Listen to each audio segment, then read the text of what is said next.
श्री परमात्मने नमः। अथ पंचदशोऽध्यायः पुरुषोत्तमयोगः।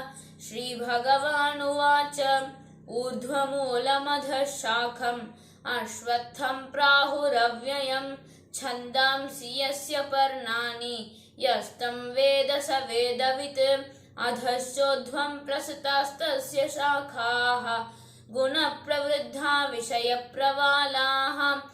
अधश्च मूलान्यनुसन्ततानि कर्मानुबन्धीनि मनुष्यलोके।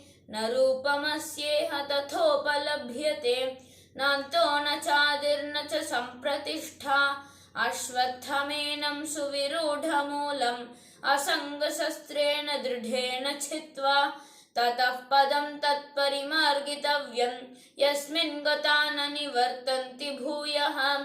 तमेव चाद्यं पुरुषं प्रपद्ये यतः प्रवृत्तिः प्रसृता पुराणी। निर्मानमोहाजितसङ्गदोषाः अध्यात्मनित्या विनिवृद्धकामाः।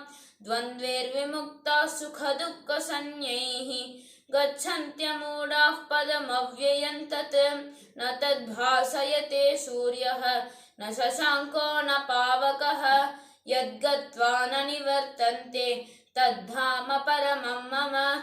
ममैवांशो जीवलोके जीवभूतः सनातनः। मनःषष्ठानीन्द्रियाणि प्रकृतिस्थानि कर्षति। शरीरं यदवाप्नोति यच्चाप्युत्क्रामतीश्वरः गृहीत्वैतानि संयाति वायुर्गन्धानि वार्षयात्। श्रोत्रं चक्षुस्पर्शनं च रसनं घ्राणमेव च। अधश्चाय मनश्चायं विषयानुपसेवते। उत्क्रामन्तं स्थितं वापि भुञ्जानं वा गुणान्वितं।